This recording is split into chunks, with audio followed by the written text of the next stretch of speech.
అత్తర్ సాయిబు. ఒక ఊళ్ళో అమీర్, హసన్ అనే ఇద్దరు స్నేహితులు ఉండేవారు. అమీర్ అమిత బద్ధకస్తుడు. పైపెచ్చు ఎప్పుడూ ఏదో సమస్యలో చిక్కుకొని దాని నుంచి బయటపడలేకపోయేవాడు. హసన్ వచ్చి అతన్ని కాపాడవలసి వచ్చేది. వాళ్ళిద్దరూ ఏదైనా వర్తకం చేసి కొంత డబ్బు సంపాదించుకొని తర్వాత పెళ్ళిళ్ళు చేసుకుందామనుకున్నారు.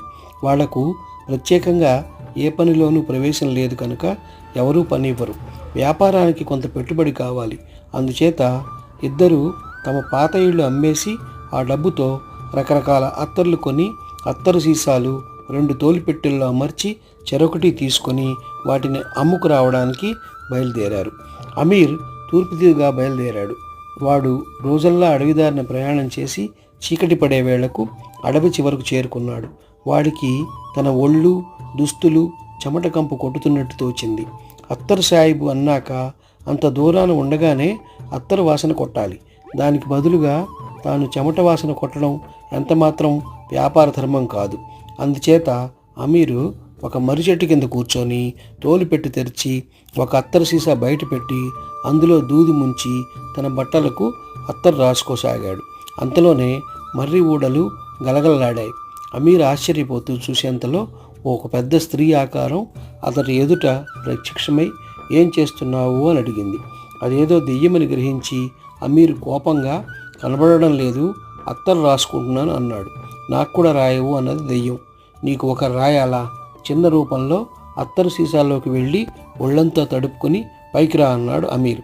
దయ్యం చిన్నదిగా అయి సీసాలోకి దూరినట్టు కనపడగానే అమీరు సీసాకు బిరడా పెట్టేసి సీసాను తోలుపెట్టిలో పెట్టి అక్కడి నుంచి కదిలి బాగా చీకటి పడిన కొద్దిసేపటికి ఒక గ్రామం చేరుకున్నాడు. ఆ గ్రామంలో ఆ రాత్రి బస చేసి వాడు ఒక ఆలోచన చేశాడు. తన వద్ద ఉన్న అత్తరు సీసాలు ఊళ్ళ వెంబడి అమ్ముతుపోతే తన సరుకంతా ఎప్పటికమ్ముడు కాను 2 రోజులు ప్రయాణం చేస్తే రాజధాని నగరం వస్తుందట. రాజుగారి కూతురికి పెళ్లి కూడా జరగబోతున్నదట.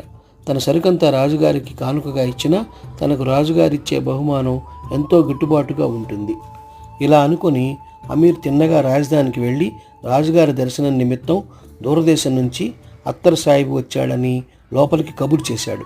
అతనికి రాజుగారి దర్శనం లభించింది. తాను తెచ్చిన అత్తరు సీసాలు రాజుగారి ముందుంచి అవి రాజకుమార్తె వివాహ సందర్భంగా తాను సమర్పించుకుంటున్న కానుక అని చెప్పి రాజు తన కుమార్తెను పిలిచి ఆ అత్తర్లు ఎలా ఉన్నాయో చూడమన్నాడు. రాజకుమార్తె ఒక సీసా బిరడా తీసి అత్తరు వాసన చూసి మతిపోయినదాలాగా హాయ్ హాయ్ నాకు పెళ్ళి, 40 ఏళ్లకు మళ్ళీ పెళ్ళి అంటూ చిందులు తొక్కడం ప్రారంభించింది. నిక్షేపంలా ఉన్న పిల్ల అకస్మాత్తుగా అలా అయిపోవడానికి కారణం అత్తరు సాయిబు అమీరేనని నిశ్చయించి రాజు ఈ ద్రోహిని తీసుకుపోయి చెరసాలలో వేయండి అని తన భటులకు ఉత్తర్వు ఇచ్చాడు. ఖైదులో ఉండగా అమీర్కు జరిగిన సంగతి అర్థమైంది. రాజు కూతురు దయ్యం ఉన్న సీసా బిరడా తెరిచింది. దయ్యం బయటికి వచ్చి ఆమెను పట్టుకున్నది. ఎక్కడో అడవిలో ఉంటున్న దయ్యానికి రాణివాసం దొరికింది. నేను రాజకుమార్తెను బాగు చేసే ఉపాయం చెబుతాను అని అతను రాజుకు కబురు చేశాడు. రాజు అమీర్ను భటుల వెంట తన వద్దకు రప్పించి ఏమిటి నువ్వు చెప్పే ఉపాయం అని అడిగాడు. మహారాజా, ఈ అమ్మాయి గారిని పట్టినది ఒక దెయ్యం. నేను దాన్ని నా అత్తరు సీసాలో బంధించి ఉంచాను. దురదృష్టవశాన అమ్మాయి గారు దాని మూత తెరిచారు.